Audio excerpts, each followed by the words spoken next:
So here I have two devices, and I will transfer $1 from this device to this device instantaneously. Enter the amount and send. I'm seeing the transaction now.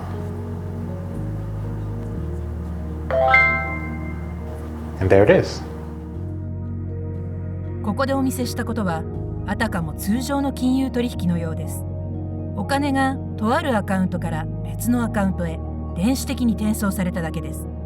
しかし普通の銀行取引のように見えても、ここではおそらく一生に一度の最も革新的な技術が用いられています。これはビットコインと呼ばれます。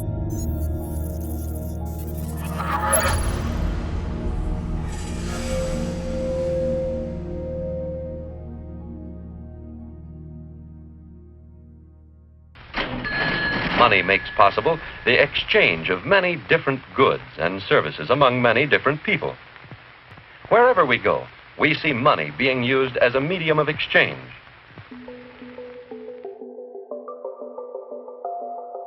お金は我々の存在の核を成しており、毎日誰かと取引が行われています。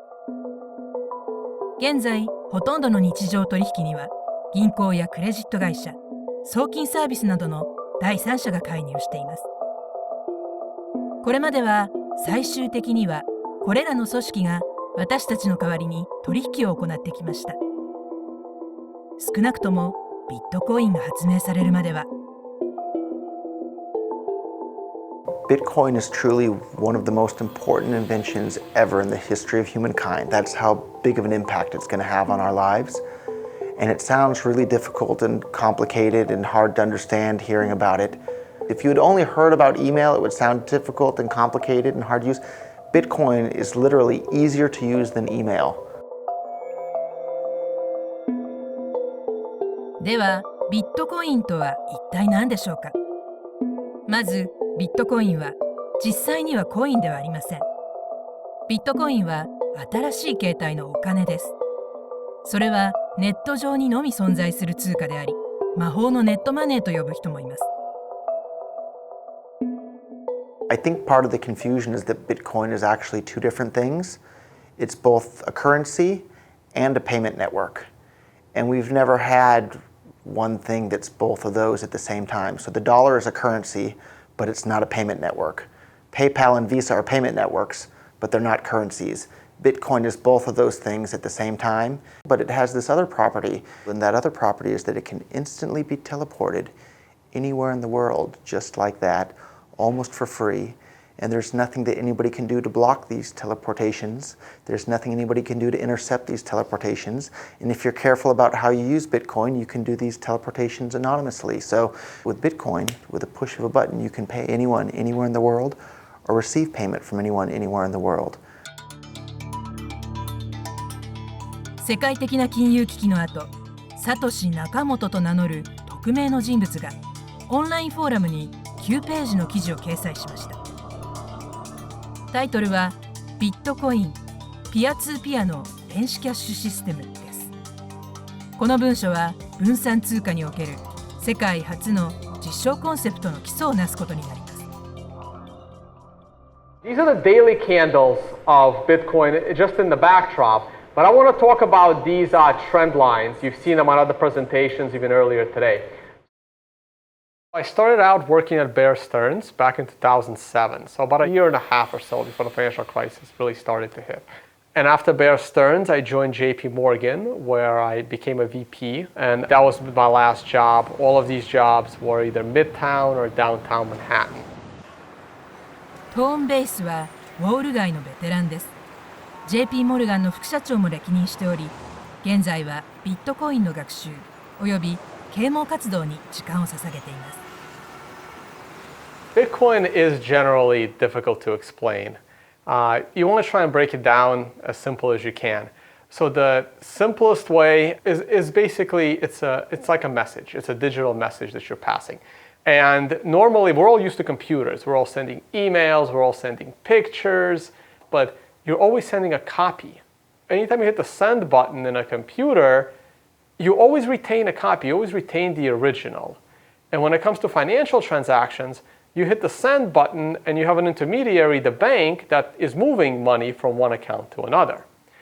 And this is the problem that Bitcoin solved. It was able to take something digital, and when you hit the send button, you're not actually sending a copy. You're actually sending a digital object. ビットコインの本質は新たな通貨システムです。しかし、ビットコインは中央管理が行われないため、過去に存在したどのシステムとも異なっています。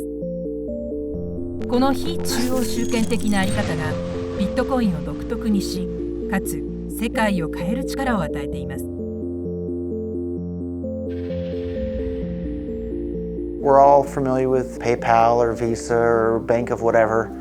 All of these traditional services that we're used to control who's allowed to have an account, who can send money from who, from what countries users can send money to other countries' users. With Bitcoin, there is no entity that's controlling any of that. There's just this software protocol that anyone can write software to interact with, and then anyone can install that software on their phone or on their computer. And once they have the software installed, they can now interact with anyone else, anywhere in the entire world that's also using the Bitcoin software.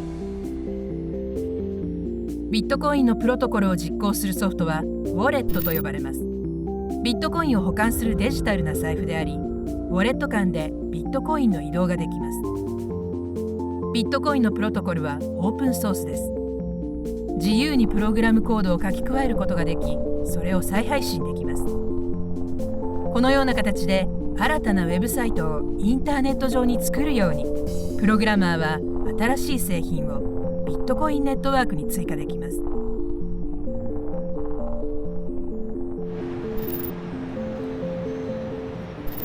We have Jason, for whom this is very late evening because he is in Australia, and we're about to do Jason's first Bitcoin transaction over Skype as our medium, so everyone can see how quick and easy it is. On my end, I will hit send, and Jason is going to hit request. So when he hits request, a QR code should have displayed in the middle of your screen, and he's going to put it up to the camera of Skype so I can scan it with the camera in my cell phone. All right, I see the QR code. My phone is trying to scan it. And there it is. I scanned it. So I feel kind of generous. Let's send Jason $5. So I have just sent Jason $5 in Bitcoin. And let me know when it's registering on your end that you have $5 worth of Bitcoin. And there it is. Okay, so that took about 10 to 15 seconds.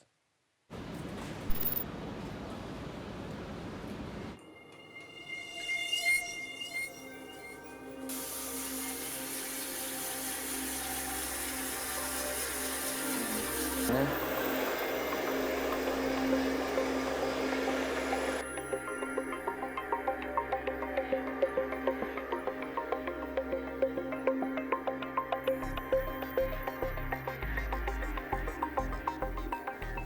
はい、こちら3240円になります。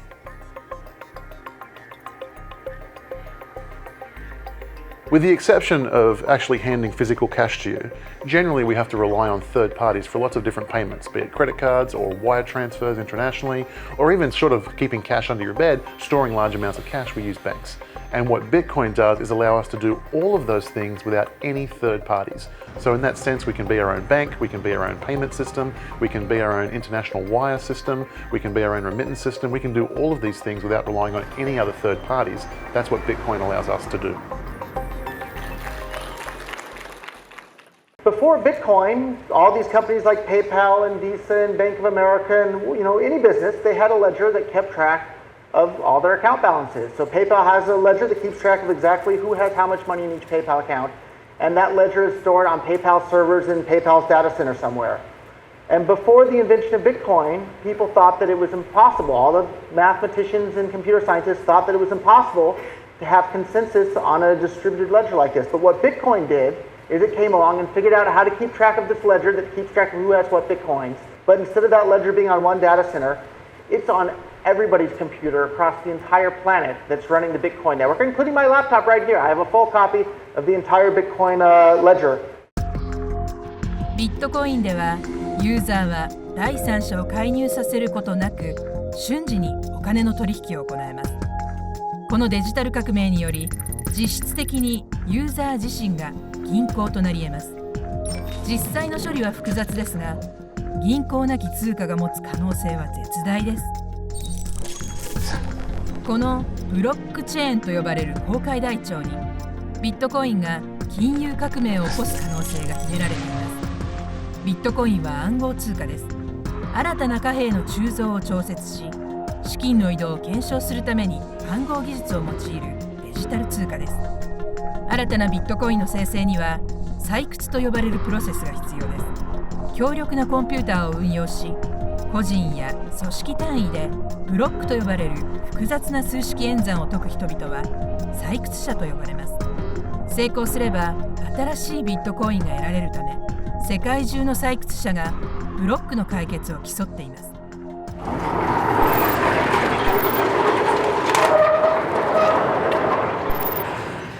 Welcome! This is one giant abandoned recycling plant. We've got incinerators over there, those two big silos. Right around this wall, we have a megawatt worth of solar panels. It's a lot. That's about as much as what we consume. So we're going to be able to offset our electrical costs completely.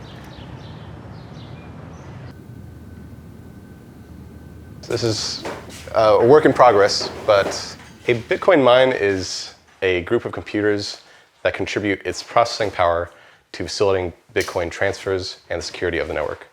Yeah, it is one big supercomputer, and all of these individual computers are kind of throwing guesses at this mathematical problem. And it's a very difficult problem. It takes lots and lots of computers to guess it.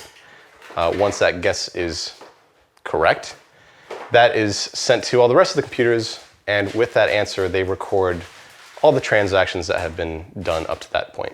It's a very secure system for facilitating transfers, recording transfers, and making sure that no kind of shady work has been done. Because there's some methods in financial transactions where you can double spend, and this whole blockchain thing is one great method of make sure that doesn't happen. Say if Alice wants to send Bob an email, what would happen under the hood is that along the path of the email across the network, her email gets copied in many places of the network. And eventually the final copy will be relayed to Bob. That's how email works, that's how digital transfers work, and that's how it should work for the majority of digital transfers. That's well and good. However, in the case of money, that would be disastrous if that were to be the way that money was transferred digitally. You don't want copies of the same dollar bill to exist on the network. That would ruin the scarcity premise of money. And so this was the problem that Satoshi Nakamoto tackled with the creation of Bitcoin. And so what happens with Bitcoin, the Bitcoin's blockchain, is that when Alice wants to send one Bitcoin to Bob, she creates a transaction, and that transaction gets copied across the entire network. However, this is different than, say, a single email, because that transaction has embedded in it instructions to the rest of the network that says, from here on out, control over this Bitcoin is now conferred to Bob. Okay? And the rest of the network honors that. One time I realized that, wow, Bitcoin is really difficult for people to understand, as I spent the whole evening explaining Bitcoin to a friend of mine, and then I got home that night and she posted on my Facebook page and she goes, yeah, I was thinking more about Bitcoins and you were explaining Bitcoin mining, and does that mean that Bitcoins are originally underground? And I realized that Bitcoin's a difficult concept for people to understand, and especially Bitcoin mining as well, because Bitcoins are not originally underground. 新規ユーザーにとってビットコインは難しいコンセプトかもしれません。ビットコインは実体を持たず地中に埋もれているわけではないからです。しかしビットコインと地中の貴金属の間には面白い類似性があります。それは金です。金は何千年もの間、通貨としてまた価値の保存手段として使われています。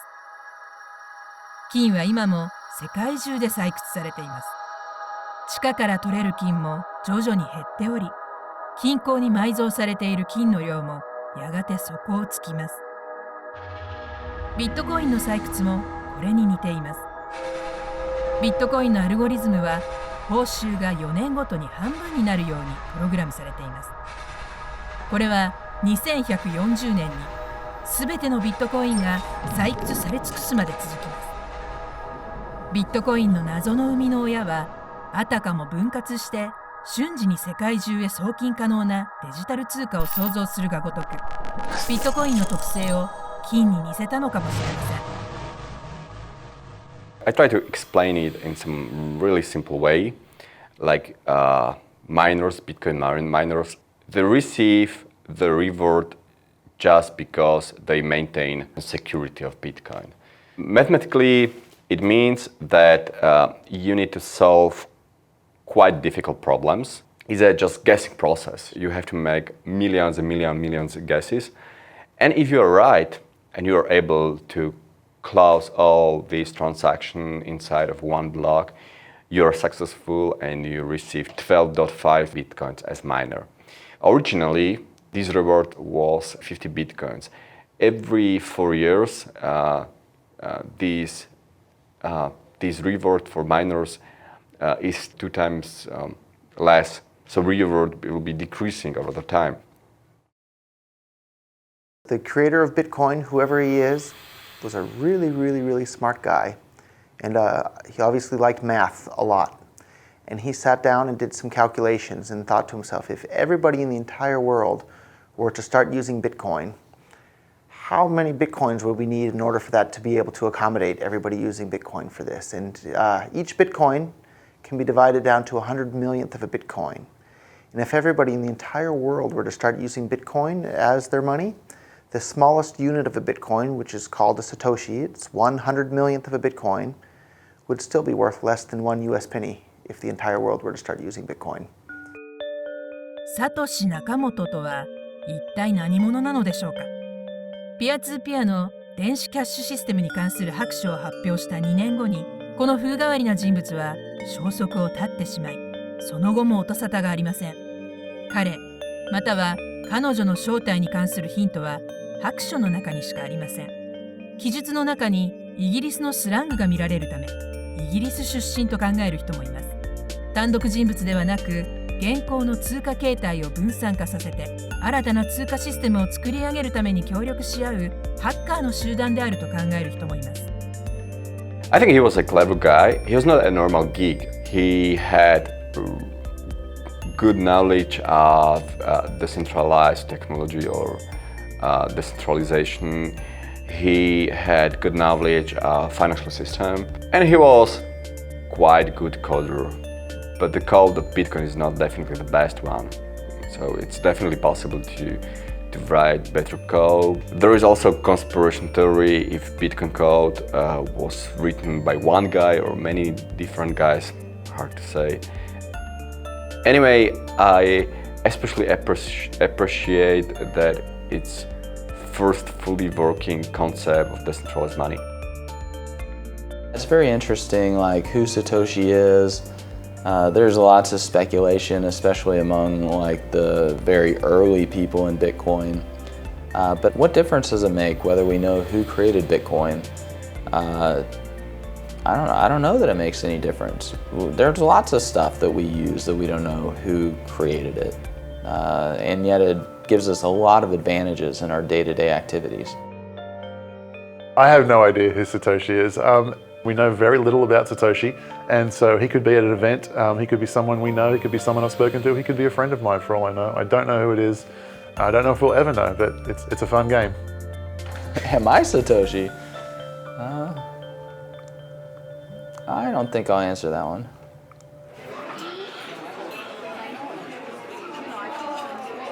サトシの正体が何であるにせよ、彼が発明したものは我々の未来の進路に関して大きな影響を持ち得ます。ビットコインで調べるとなんかかっこいいな。そんな感じです。最先端を行ってるっていう感じ。ビットコインを用いるとユーザーが自分自身を銀行に変えることができるため、これまでのようにユーザーが財産保護に多大な努力を払う必要がなくなります。ビットコインはクレジットカードと違って支払いのサイトが、今まででしたら1ヶ月とか、60日後とかにカード会社からお店に支払われるものが、ビットコインだとそのサイクルが自由に決められますので、非常に扱いやすいものだと思います。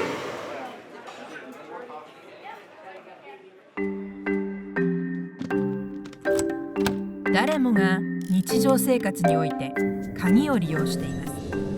鍵を使って大事な資産を扱い管理することができます。鍵はまた大事なものが盗まれないように守ってくれます。自家用車の例を見てみましょう。鍵を持っていればいつでも車を利用できます。しかし飲み過ぎた時に親友が鍵をあなたから取り上げたとしましょう。車は未だにあなたのものですが、あなたはもはや車を扱えず、家まで誰かに送ってもらわなければなりません。金融でも同じことが言えます。銀行のカードと口座のパスワードを所持していても、自分の資金を手元に持っているわけではありません。お金を引き出したり転送するたびに、銀行が代わってお金を動かしています。ここがビットコインと根本的に異なる点です。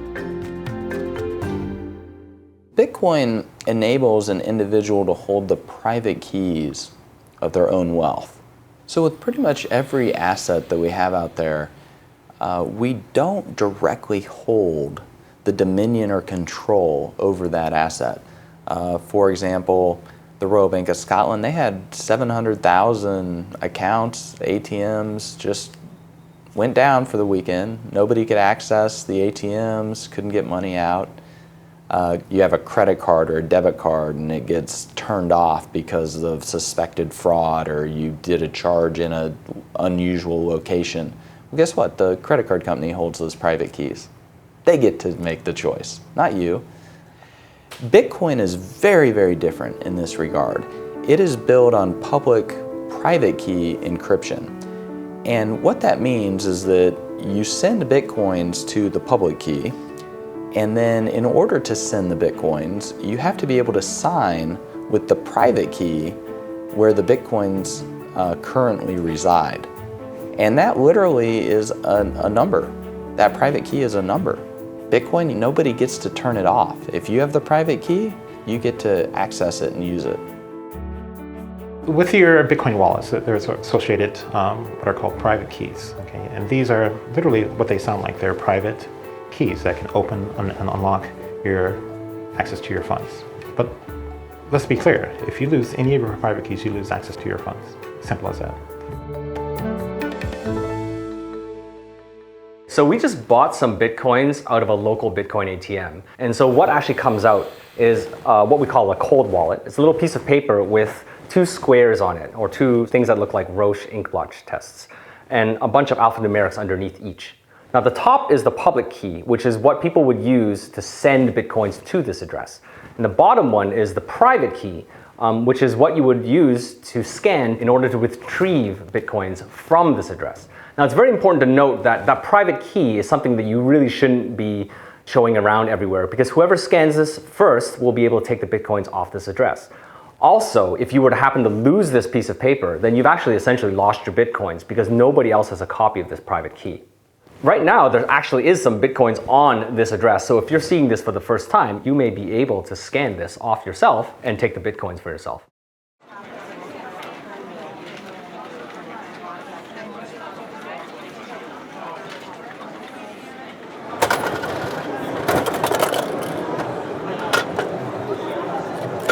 So here is a Satori coin. There is a value of 0.001 Bitcoin inside.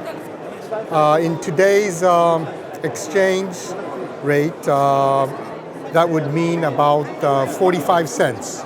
So it's a very minimal amount, but it is true Bitcoin inside. Now, how to redeem the value out of this token one would have to peel off the hologram sticker in the back. Here we go. And then a QR code would be exposed. And this QR code is the private key information, which is essentially like a password. And with this private key, and only with this private key, one can redeem, you can import that value to your Bitcoin wallet. Anything that's physical has a very strong sense of authority or authenticity. And to make the barrier to entry to Bitcoin as low as possible, I think everyone working on the project felt it was really important that someone could have a part of Bitcoin that they can hold in their hands that's portable and doesn't cost very much to get started. It's kind of a low commitment object. ビットコインは処理の流れのすべてにおいて公開の秘密鍵暗号方式を使って送金を行っています。特にオンラインの世界においてこの特性がクレジットカードとは根本的に異なる点です。Credit cards were never built to be used on the internet in the first place. When the credit cards were made, there was no internet. So a pull system is that you've given the authorization to the merchant or the credit card issuer to pull from your bank account whenever it is that they feel that they have the right to do so.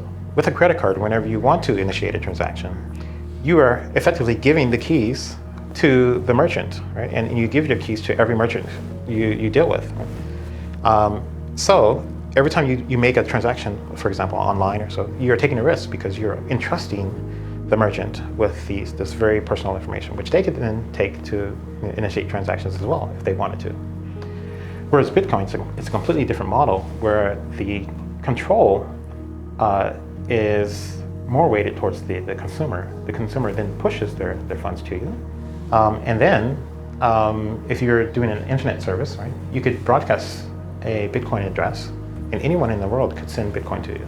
If you were a band, a musical band, and you're performing on a concert and your concert was being broadcast around the world, if you put up on the stage a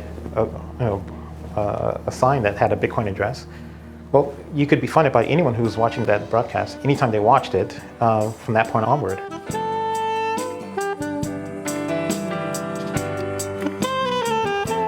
My name is Sanshiro Fujimoto, and I play the saxophone and other instruments. I compose and perform and make CDs, and I make my living by being a musician.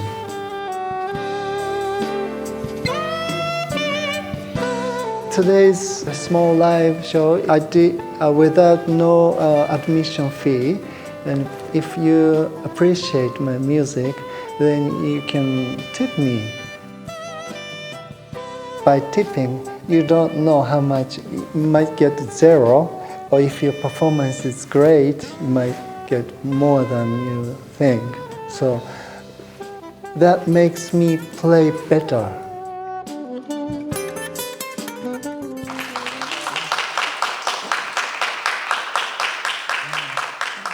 Direct interaction is more about the art itself. And if you tip someone in the street, you don't tip big money, you tip like 10 cents, quarters, and small money. But to send the small money on the internet costs more than what you're supposed to tip. So Bitcoin is much better way to tip someone in the internet. ビットコインの支払いは資金が送り主から受取先に送られるプッシュシステムです。これにより従来のクレジットカードといったプルシステムよりも高速で安価なシステムが構築できます。これはまたビットコインの取引は最終的なものであり、取り消すことができないことも意味しています。Credit cards actually has about a 6-month settlement time. Even though the transaction looks like it went through, the person can then call back and say this was a fraudulent transaction, and then the credit card will take that money away from the merchant in some cases. In some cases, the credit card will eat the cost, and that's a chargeback. Now, we pay for this. This is the 3% fee. Merchants usually pay this 3% in order to accept credit cards. So Bitcoin transactions don't have chargebacks. I think of it as a good thing. As much as people like to say how great it is to dispute things, it very, very rarely happens.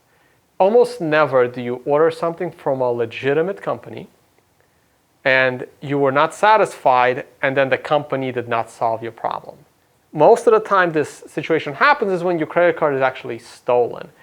And your credit card can always be stolen. Everyone's credit card is all over the internet. Is just luck or bad luck if your credit card happens to be used in a fraudulent transaction. We have some businesses accepting Bitcoin, mostly restaurants, for example. We have some restaurants here set up in Acapulco. For merchants, when they accept Bitcoin, is for them to have another option, an innovative option. And for them, they have a lot of advantages. We don't charge what the credit card fees charge every time they slide the card, 3, 4, 5, even 10%, depending on the credit card. We don't charge anything. We don't have a minimum fee. You can pay 10 pesos, 50 pesos. We don't have a minimum. ビットコインでの支払いはコストを削減して詐欺的な取引の可能性をなくせるため、個人経営から多国籍企業に至るまでさまざまな企業がこの新たな決済方法を取り入れ始めています。This is Harvard Medical School, and this is Harvard Chair. I visited here. It's 1997 to 1999. 僕らは今ファックスを使ってますけれども、今は Facebook とか SNS でもうすぐ写真でね、旅行行く時もパスポートもファックスを取らずに送ることができます。ということはファックスはもう未来ないと。そしたらクレジットカードとかそれからお金ですよね。その未来はどうなるのかといった時に仮想通貨っていうのが脚光を浴びるだろうというふうなことを考えました。でそういったようなことを考えると、特に国際派でありたいと思っているということも含めて、できれば日本で医療機関であるいは歯科医院で一番初めに導入するということによって、これから一緒にビットコインと成長することができるんじゃないかというふうに思ったわけです。The first large publicly traded company to accept Bitcoin is Overstock, and they now ship goods to over 200 countries. Last I checked, Amazon only ships to about 50, 60 countries. So they're seeding entire markets with entire populations in the billions, not even fighting for that market share. Additionally, if Amazon accepted Bitcoin, there would be no fraud, there would be no chargebacks, so it would lower their costs. It would greatly increase Amazon's profit margins to accept Bitcoin. ビットコインを利用して業者は滞りなく商品や代金の支払いを受け取れます。これまで進出しなかった市場においても業者が商品を提供できるツールである一方、一番利益を得るのはこうした新興国の一般市民でしょう。Bitcoin is the easiest, safest, fastest, best option for people that don't have bank accounts or that don't have IDs or they don't have anything but a smartphone. And there's lots and lots of people in the world that's the position that they're in. And Bitcoin is this fantastic solution and an opportunity for them to participate in the world's economy without having to deal with banks and having to jump through all these hoops. They just simply install an app and now they're a part of the world's economy. Something like 33% of the credit card transactions coming out of Africa are fraudulent. So nobody wants to take business from Africa. It's just too risky. With Bitcoin, you know the funds are good. So as a merchant, yeah, pay with Bitcoin. Also, anything you want, that's legal to Africa. Then they're able to start having property rights.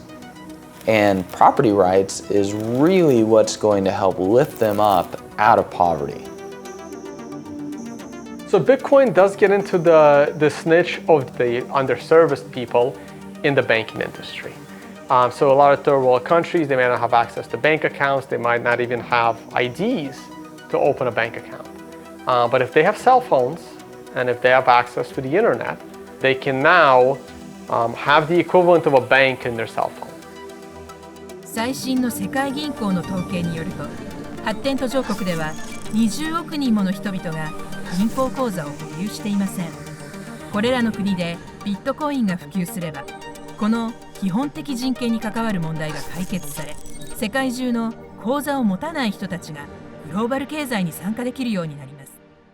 For the first time in the entire history of the world, anyone can now send or receive any amount of money with anyone else, anywhere, instantly, basically for free, and it's impossible for anyone, including governments, to stop them from doing that. And as much as I love gold can't do that, right? Think about that. Here, anybody in this room, you can now send and receive any amount of money with anyone, anywhere in the world, right now, and there's nothing that anybody can do to stop that. That was not possible before the invention of Bitcoin, and that is a fundamentally world-changing technology for every single human being on the planet. WikiLeaks was able to find funding through Bitcoin. And this was in the midst of a financial blockade that WikiLeaks was facing. At the time, the US had ordered Visa, I think it was MasterCard as well, Bank of America, to blockade any donations to WikiLeaks. Say what you will about WikiLeaks. Not necessarily that I condone everything that they do, but I do think it is very important for freedom in the world, for people to have uncensorable ability to donate money to whatever political causes that they want to. And so I thought that was extremely powerful for WikiLeaks to be able to defy the US in that sense. ビットコインは秘密鍵をユーザー自身に与えるため、ユーザーはそれを社会活動の支援に用いることができます。それと同時にビットコインを夜の繁華街で使うこともできます。My name is Ken Shishido. I am co-organizer for Tokyo Bitcoin Meetup Group. We have this special event tonight, having burlesque dancers receiving Bitcoin tips.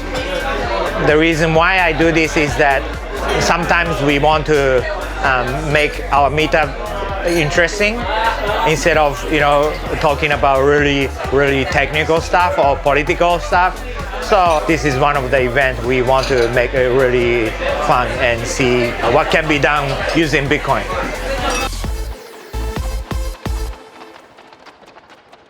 Currently, if you're living in most countries, buying things is not a problem. You have credit cards, you can still use cash, and to me, that is not the true use of Bitcoin. The true use of Bitcoin is to give you financial privacy, which I find extremely important. 金融システムのほころびが大きくなり、世界的な金融危機が発生した際、かつて無敵だと思われた金融機関が脆弱さを見せました。今は周知のことですが、世界中の政府が金融機関の救済を迫られました。財政援助とは、政府が納税者のお金を無責任な金融機関に与えて失敗から救済することです。債権者による救済はそれとは異なり、金融機関が合法的に顧客の資金を直接損失の補填に使います。この事例は2013年にキプロスで実際に起きました。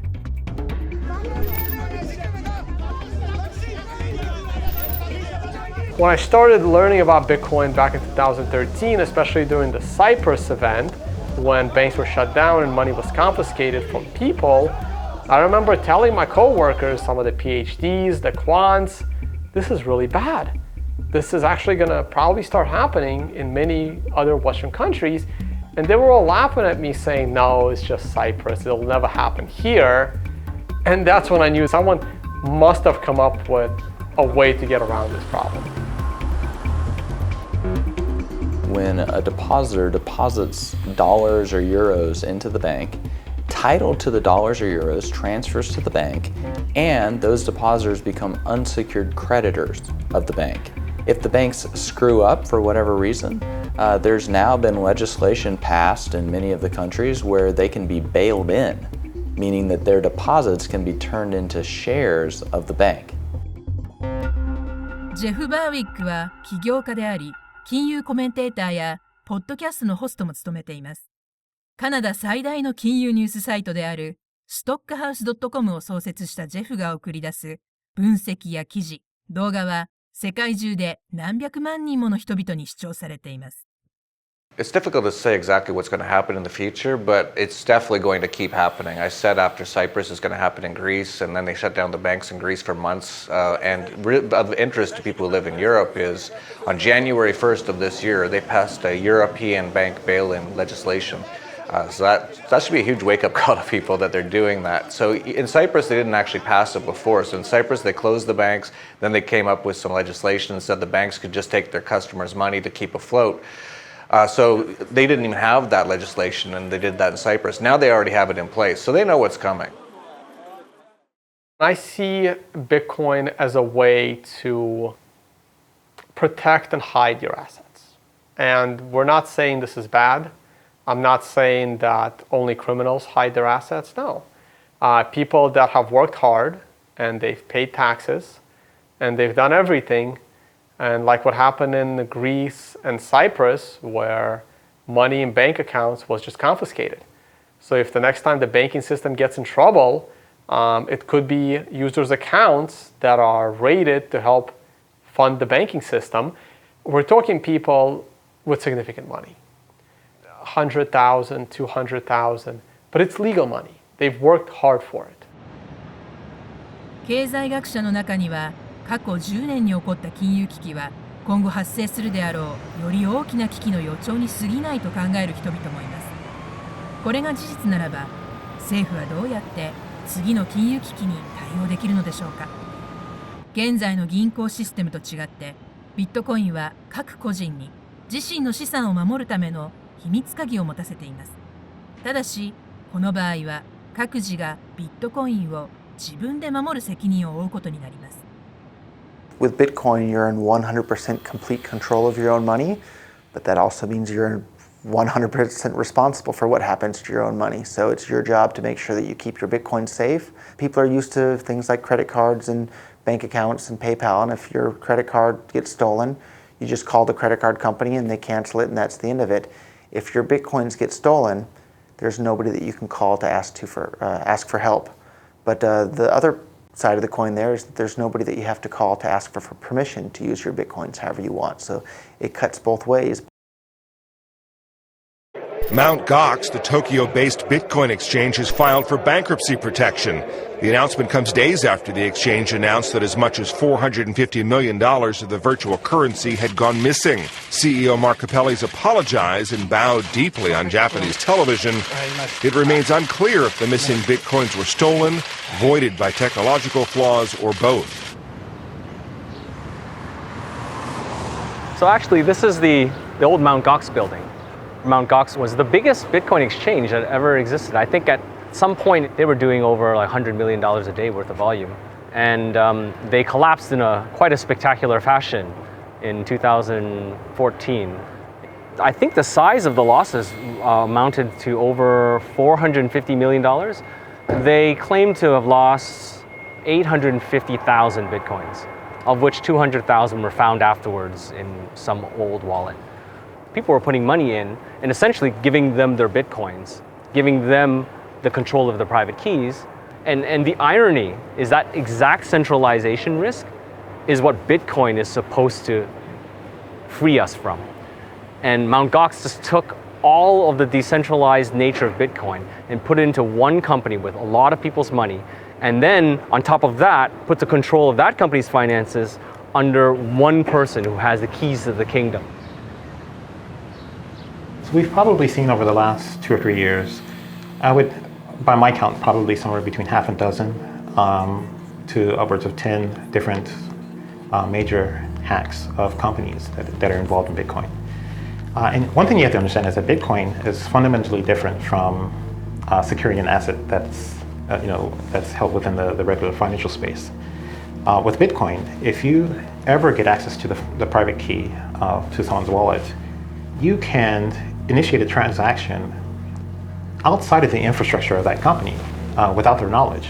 That's unlike anything that exists currently in the financial space, where if you want to take money out of that target, you have to have infiltrated their infrastructure. I think it's part of the mentality where people are trained not to trust themselves with their own money. And so everybody puts their money in a bank for safekeeping. And so that sort of mentality where you put your money in some pooled company whose sole purpose is to safeguard it, that is a really hard stigma to break, to change. And I think this is the thing that's the most challenging about Bitcoin, is that it challenges people to question that stigma. It challenges people to take control of your own money and value and to safeguard it yourself. As we know, at this time, Bitcoin is quite secure. If you have more than half of Bitcoin network power, you can take control of the Bitcoin network. But technically, this is really hard. When we consider the current Bitcoin power, it's almost impossible. So from this point of view, Bitcoin is much secure than the biggest and the most secure portals of some biggest banks in the world.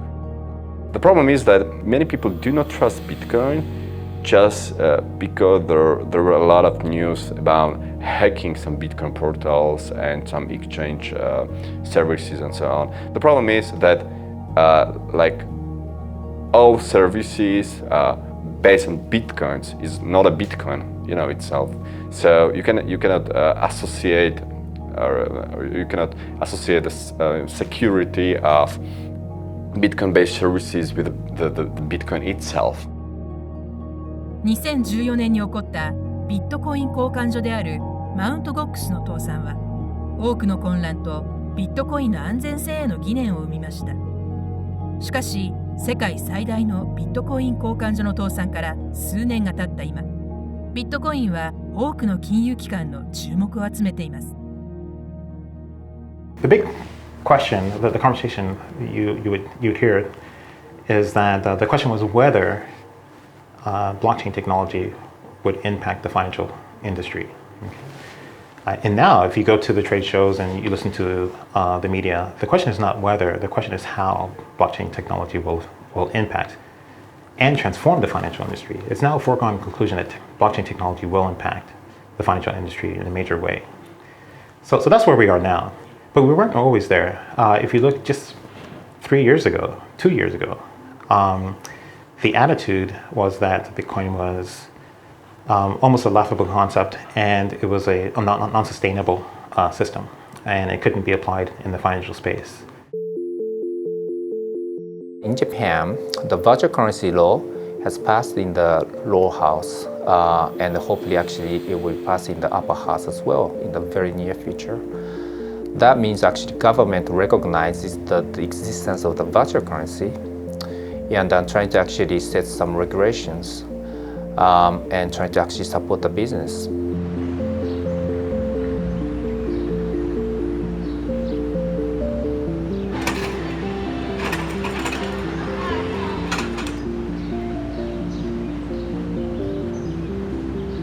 This Bitcoin, well, it looks great, It's a nice piece of collection, It's better than a yen or a penny. Some of the areas where Bitcoin has been most popular so far is China, which has quite a high level of capital controls. Other countries like China, Argentina, Iran, this is where Bitcoin's really caught on to a lot of people because it's not easy to transfer money in or out of the country without going through regulatory problems or having to know someone in the government and things like that. So definitely that is a huge boost to Bitcoin. ビットコインのメリットに惹かれ、世界中で人気が高まり続けています。時には予想もしないような場所で。My name is David Hyatt and I operate the Phoenix Rising Cafe in Nimbin. This is where our Bitcoin machine is located, right next to the traditional ATM machine, so the customers have a choice of using either. I saw that the current banking system was rather restrictive, and the independence of people running their own banking systems really appealed to me. And the fact also that it was digital and we're living in a digital age, I just knew that it was something that would have to get traction over time. Bitcoin is definitely the largest innovation in monetary science since Isaac Newton's gold standard. Going to completely revolutionize how all of our assets are held, so it's going to disrupt law, going to disrupt accounting, going to disrupt our finance industry, going to disrupt so much.